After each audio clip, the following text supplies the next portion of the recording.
Homestead Blog. Welcome back to the channel. Today's kind of a busy day. I'm going to make up some breakfast here this morning. I'm making sheet pan pancakes that are gluten-free. And then I am going to unbox something really exciting. So if you are a canner, you're going to want to stick around for what I unbox. I'll leave the suspense here. But first, let's get some breakfast made up.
Breakfast, and I am going to unbox this really special box that I got from Denali Canning. I will drop their link in the description, but I am super excited to partner with them and with a pressure canner that is good for flat top stoves. So those that have followed any of my videos, I use my All-American pressure canner on my glass top stove. Big bold letters on the instructions says do not do that. I've done it because that's all I've ever had. Denali Canning has came out with a canner, a pressure canner that is good for that. And so they sent me one. I am super excited to use it. I've got some bone broth, chicken bone broth sitting in my refrigerator, and I am going to get that used. So first we're going to get this unboxed and get it on my stovetop so I can can some chicken bone broth.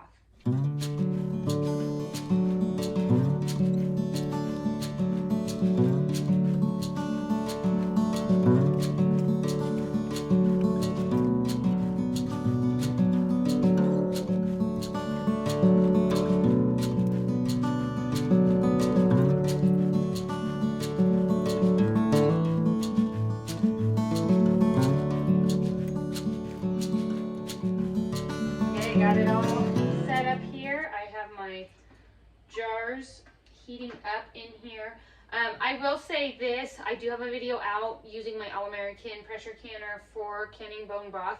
So you can jump back there to see the exact details, but this canner is a little bit different in how it works. And so you want to just make sure that you read the instruction manual of whatever canner you are using, because all pressure canners are going to be different. However, chicken bone broth does need to be pressure canned. So if you have any kind of bone broth, anything with meat always has to be pressure canned. So make sure that you're using a pressure can for that. If not, you can always just freeze it.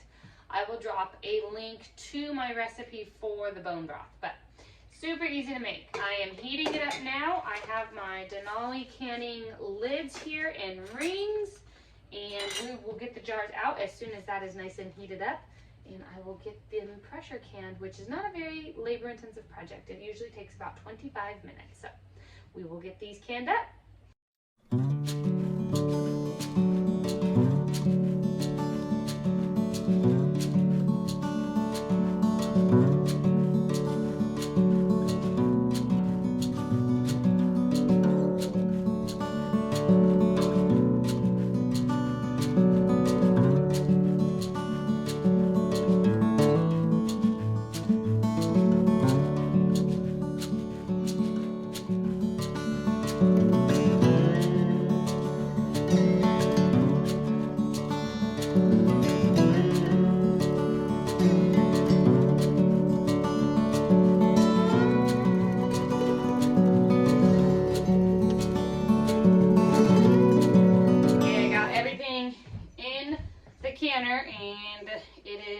rising to pressure right now. The cool thing about the Denali Canner is that it self-vents. So if you watched my videos in the past using an All-American, you have to let it vent for 10 minutes before you put your weighted gauge on.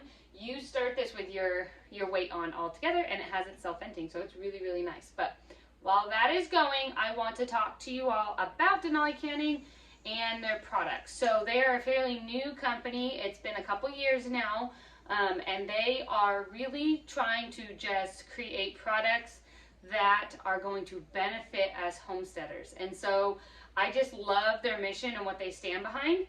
I started out with just their lids, and I have to say that of all the lids that I have used, this has been the best seal, and I won't use any other ones. You know, when you go to crack open the jar, I always take one of these and I lift it up. And sometimes my seals are just really easily popped right open. I mean, I couldn't with my fingertips, but they're popped pretty easily. With these Denali Canning lids, they don't come up very easily. You have to really go. That means they are vacuum sealed down really, really well. I highly recommend their lids, and their pressure canner has been great. The pressure canner right now, I believe, is 15% off. So check it out. I will put it in the link in the description.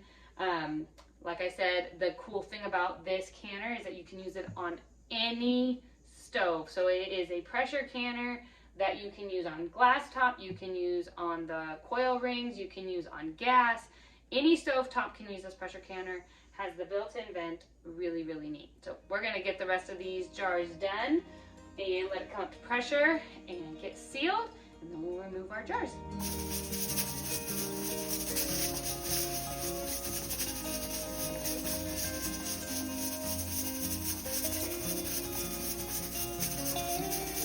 Okay, my timer went off and I turned off my heat, and it is slowly coming back down to 0 pressure.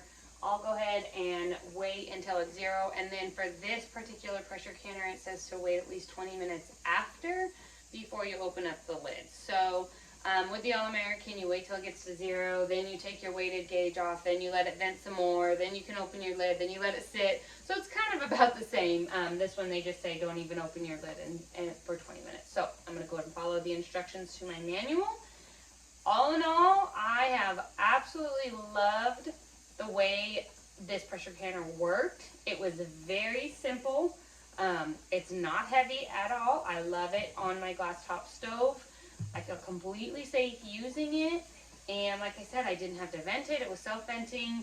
It just was very, very simple. I wouldn't say it was any quicker than using my other canner, but it's probably the same amount of time in terms of building the pressure and now coming back down again. So I hope you enjoyed this, and I will drop the link to Denali Canning in the description for their lids and their canner. They also have some other fun stuff on their website. And I will also drop a link to the blog so that you can get the sheet pan pancake recipe right off of there. And make sure to like and subscribe the video for one new video every single week. Become an email subscriber on the blog, and I send out 2 emails a week there. So I hope this was helpful. We'll see you next time. Take care.